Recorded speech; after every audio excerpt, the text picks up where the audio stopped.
Christina, I cut him off for just a half second because we have something interesting to put into the video today. You sent us a video of this wonderful renewable resource that Portugal is famous for, cork. So I'm going to play the video that you sent me, and will you narrate it for us? Yes, of course. Well, right here we see, well, as you said, cork being harvested, and it takes place every 9 years. And you see two different trees over here. The whiter one or the lighter one has been already harvested, and the other one is about to. So you see the difference on the color. What he's doing 4 cuts, 2 vertical and 2 horizontal.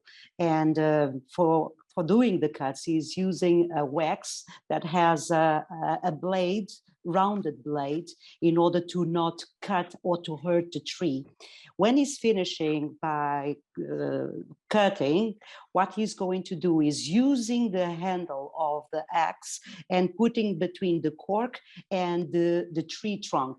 And after that is just, well, squeeze it. And as you can see, it's going to get out easily because the tree, meanwhile, sweat. This is June normally. And because of a change of temperature, the tree sweats and automatically gets it rid of the dead skin. And what we can say about cork is that that is the dead skin of the tree. We are not hurting the tree. It's almost like a release for the tree to release the cork. How often can they do that? Every 9 years, and they cannot harvest everything that they want because there is very strict rules about how much they can harvest in a tree. It's always related between diameter and height. So they know exactly how much how much cork they can take from a tree. You don't want to stress too much the tree. You see, it is a living. It's a living issue. So, like people, if you cut too much of your skin, well, you'll be stressed and you refrain. And in this case, if you cut too much of the tree, it refrains the production, and the quality of the cork will not be the same. Speaking of quality of cork, I would like to give our viewers an idea. I think the best souvenir that comes from Portugal, a lot of people, is this very thin, very lightweight bookmark. Yeah. So I have that. I brought those home for everybody I know. And then my favorite one that I still use, this is 7 years old, is this beautiful cork fan. And I take it with me on every trip. Yes, well, I have also some things, but I brought some other things that are quite curious. Well, first of all, I also have a cork bag. You see, yes, isn't that nice? Well, but I have something that I feel that is very, very interesting. And if you allowed me, it will take a little bit more time on explaining. You know what is that? This is, well, yeah, it is the way we do bottle stoppers. You see, this is a cork for a bottle stopper. So basically what they do is, after taking out the planks of cork from the tree, they cut planks of about 3 inches wide. And as you see, so like that.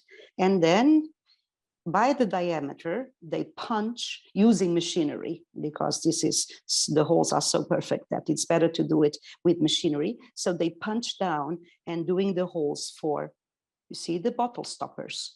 And when you do, imagine this, we only have 3 bottle stoppers, but imagine that on planks that are bigger. So there will be lots of leftovers, but nothing of this product is left. It is 100% used, all these products. So what do they do with the rest? Well, they granulate it or transform it into plagues for construction, for instance, or to any other uses. On the other hand, if you want to do some bags or something like that, they do a different process, which is, instead of punching with holes for the corks, they actually use the planks like that, straight. And do you have in mind the kind of machines for slicing ham? Yes, yeah, a thin slicer, sure. Yeah. So imagine that is like a slicing ham. So zzz, zzz, very thin, and with these very thin layers, they glue in the cloth or in a paper, and well, it becomes your fan or it becomes my bag. So that's why, and it doesn't cut. If you see on my bag, this doesn't break, because one of the characteristics of cork is to be elastic. That's really cool. Yeah, it is. And Portugal produces 64% of the world production of cork. So it's still quite important in our industry. How much of that becomes bottle stoppers? I mean, or well, only about, yeah, we only about 18%.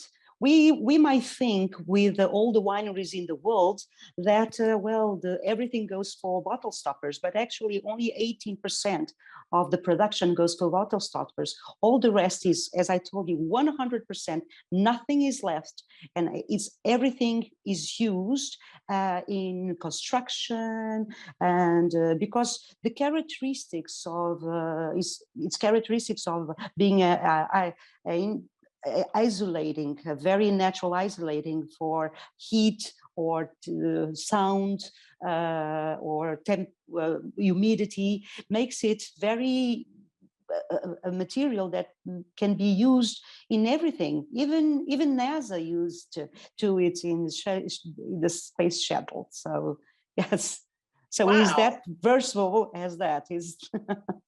And 100% renewable. Yes, 100% renewable.